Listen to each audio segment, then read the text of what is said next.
എന്തെങ്കിലും താല്പര്യമുണ്ടോ?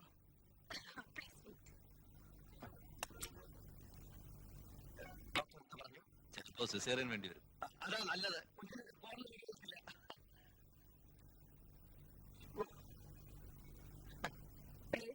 Yes, I'm praying. പേടിക്കാനൊന്നുമില്ല. ഇങ്ങോട്ട് വരും.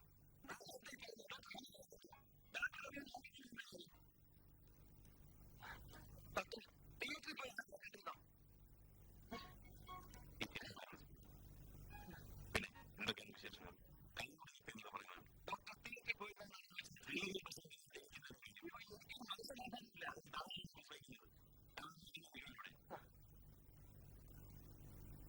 കുടിക്കാൻ തണുത്ത വെള്ളമാണ്.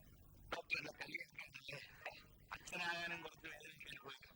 പുരുഷന്മാർക്ക് പറഞ്ഞിട്ടുള്ളതായി ആൺകുട്ടി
അച്ഛന്റെ സ്വഭാവം കിട്ടാൻ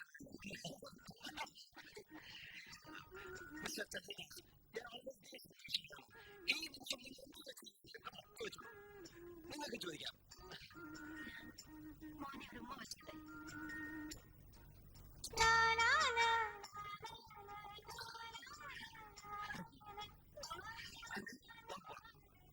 കുഞ്ഞിനെങ്ങോട്ട് പോകും? പിന്നെ ഇന്നത്തോടുകൂടി ഇവരുടെ കരാറ് കഴിക്കില്ലേ? പിന്നെ ഇവരെ നമ്മളെ വളർത്തും. എന്തായി പറയുന്നത്? ഈ കുഞ്ഞിനെ പോയി താൻ എങ്ങനെ വളർത്തും? പിന്നെ വളർത്താതെ പറ്റും. അതിന് മുലപ്പാലും കൊടുക്കും. താൻ കൊടുക്കും. ഞാൻ കൊടുക്കും. പശുവിന്റെ പാല് വാങ്ങിച്ചു കൊടുക്കും. ഇപ്പോൾ അല്ലെങ്കിൽ 3-4 മാസം കഴിഞ്ഞാലേ അതൊക്കെ പറ്റൂ. ഇപ്പൊ മുലപ്പാൽ തന്നെ വേണം. മാത്രമല്ല ഈ കുഞ്ഞിന് നാച്ചുറൽ ഇമ്മ്യൂണിറ്റി എവിടെ നിന്ന് കിട്ടും? അമ്മയുടെ മുലപ്പാൽ കുടിച്ച് തന്നെ വളരണം. അത് പ്രശ്നമാവും. എന്ത് പ്രശ്നം? മാറിയില്ലേ? അത് സമ്മതിക്കണ്ടേ? 10 മാസം തന്നെ കഴിച്ചു കിട്ടിയത് വളരെ കഷ്ടപ്പെട്ടിട്ടാണോ? കുഞ്ഞിനെ വാങ്ങിക്കാത്തത് ആ സ്ത്രീ കുഞ്ഞിനെ ചോദിക്കുന്നു.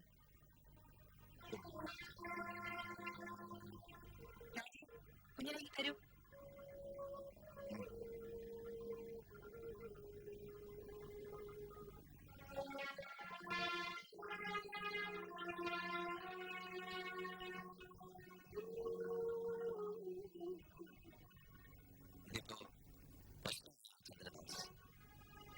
ഡോക്ടർ പറഞ്ഞില്ലേ അവൻ മുലപ്പാൽ കുടിച്ച് വളർന്നവന്ന്? ഞാൻ വായിച്ചിട്ടില്ല. ഇനി കൂട്ടിക്കുന്നതിൽ എനിക്ക് വിഷമമുണ്ട്. പക്ഷെ എന്നെ സഹായിച്ചു തീരും. കാശ് എത്ര വേണ്ടെന്ന് വെച്ചാൽ തരാം. മിസ്റ്റർ രാജീവ് മേനോൻ, കാശിന്റെ കണക്ക് മേലാനോട് പറയരുത്. എത്ര കാശ് കൊടുത്താലും കിട്ടാതെ ഉള്ളതുണ്ട്. അത് നിങ്ങൾക്ക് അറിയില്ല. അത് മനസ്സിലാക്കാൻ ശ്രമിച്ചാൽ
പാർട്ടി കഴിഞ്ഞ് എങ്ങോട്ടാ പോയത്?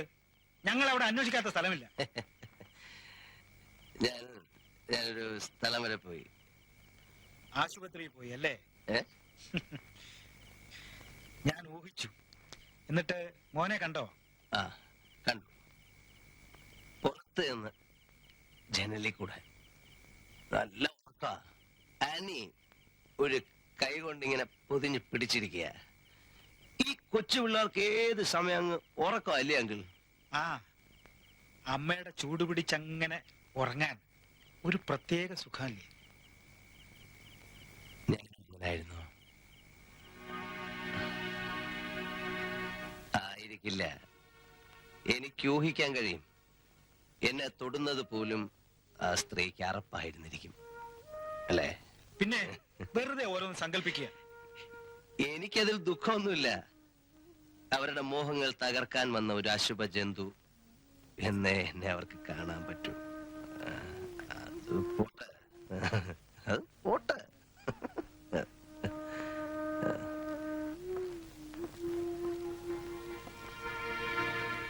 എന്റെ മോനെ കാണുമ്പോ എന്റെ കുട്ടിക്കാലം വെറുതെ ഓർത്തു പോകുന്നു. അവനെ നമുക്കൊരു രാജകുമാരനെ പോലെ വളർത്തണം. കിട്ടാത്തതൊക്കെ അവന് കിട്ടണം. ഈ വീട്ടിലും മുറ്റത്തും അവൻ അങ്ങനെ ഓടി കളിക്കണം. എപ്പോഴും ഒരാൾ കൂടെ ഉണ്ടാവണം. അയ്യോ, അല്ലെങ്കിൽ വല്ലയിടത്തും വീണുപോയാൽ ഞാനും ഉണ്ടാവും എപ്പോഴും. അങ്കിളിനി സ്വൈര്യം കിട്ടുമെന്ന് കരുതണ്ട.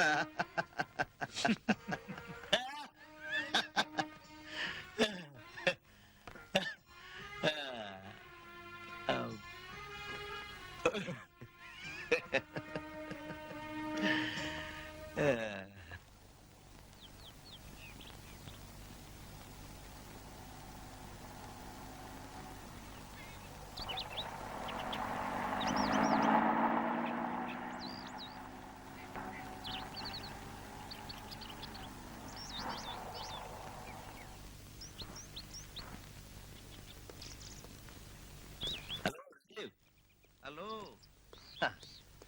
വന്നിട്ട് കുറെ സമയമായോ? ഇല്ല, ഒരു അരമണിക്കൂറായി. ഇത്തേക്കല്ല, കുഞ്ഞും തള്ള എല്ലാരും ഉണ്ട്. ഡിസ്ചാർജ് ചെയ്തോ? കൊച്ചിന്റെ തന്ത ഇത് എവിടെയായിരുന്നു? ഞാൻ അതൊക്കെ വാങ്ങാൻ എഴുതി പോയതാ. ഇതൊക്കെ എന്തിനാ ഇപ്പൊ? Good morning sir. Morning. Good morning. കണ്ണ് തുറന്നതേ ഉള്ളൂ.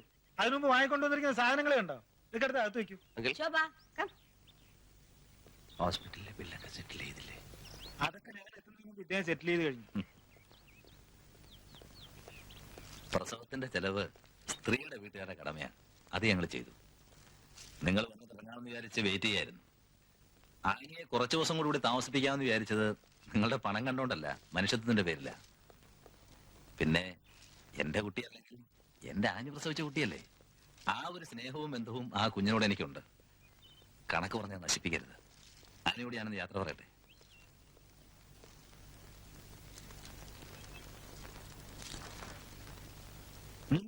എന്താ ഒരു ആലോചന? അങ്കിൾ, അയാൾ എന്നെ ഇൻസൾട്ട് ചെയ്തു. ഏ? എന്റെ മകനോട് സ്നേഹവും ബന്ധവും ഉണ്ടത്രേ. എന്ത് ബന്ധം? എന്റെ മകനോട് സ്നേഹവും വേണ്ട, ബന്ധവും വേണ്ട. അവൻ എന്റെ മാത്രമാണ്. ഞാൻ അവനൊരു അടി കൊടുക്കട്ടെ? ചുമ്മാ നിൽക്കേ, ഒന്നും വേണ്ട.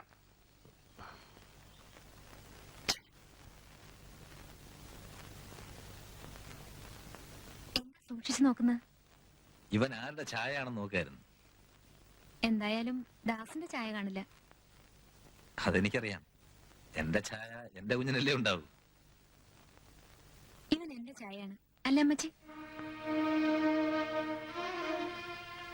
വളർന്നു വരുമ്പോഴറിയാം ആരെ പോലെ ഇരിക്കുന്നെന്ന്.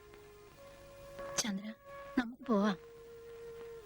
അമ്മ പോട്ടെ മോളെ.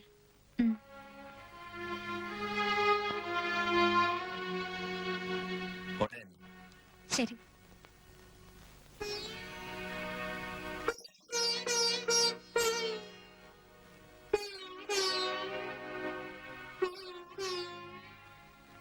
എന്താ ഇങ്ങനെ നോക്കുന്നത്? ഞാൻ ആലോചിക്കായിരുന്നു, അന്ന് ഹോസ്പിറ്റലിൽ നിന്ന് നീ പുറപ്പെട്ടു പോരുമ്പോ ആരെയൊക്കെയാ നീ ശപിച്ചത്? രാജീവിനെ, നിന്റെ വയറ്റിൽ വളർന്നിരുന്ന ഇവനെ, വിധിയെ. തേക്കാൻ കഴിയായിരുന്നതുകൊണ്ട് നിനക്ക് എന്നോട് യാത്ര പറയാൻ പോലും കഴിഞ്ഞില്ല. ഇന്ന് ഞാൻ യാത്ര ചോദിച്ചപ്പോ എത്ര ലാഘവത്തോടെയാണ് നീ. എനിക്ക് വിഷമമില്ലെന്നാണോ ദാസ് സൂചിപ്പിക്കുന്നത്? 2-3 മാസം കൂടി ഇവിടെ താമസിക്കാൻ ദാസനല്ലേ പറഞ്ഞത്? ഞാൻ പറഞ്ഞില്ലായിരുന്നെങ്കിൽ എന്താ ദാസ് ഇങ്ങനെയൊക്കെ സംസാരിക്കുന്നത്? ദാസിന് ഇഷ്ടമല്ലാത്തത് എന്തെങ്കിലും ഞാൻ ഇന്ന് വരെ ചെയ്തിട്ടുണ്ടോ? ശരി, ഞാൻ കുറച്ചു ദിവസം കഴിഞ്ഞിട്ട് വരാം. 10 മാസം വളർച്ചയുള്ള ഒരു ട്യൂമറിനെ കുറിച്ച് നാം പറയാറില്ലേ, അത് മറക്കണ്ട. മുറിച്ചു മാറ്റിയാലും ഭേദമാകാത്ത ഡീപ്പ് റൂട്ടഡായ ക്യാൻസറസ് ട്യൂമറായി അത് മാറരുത്.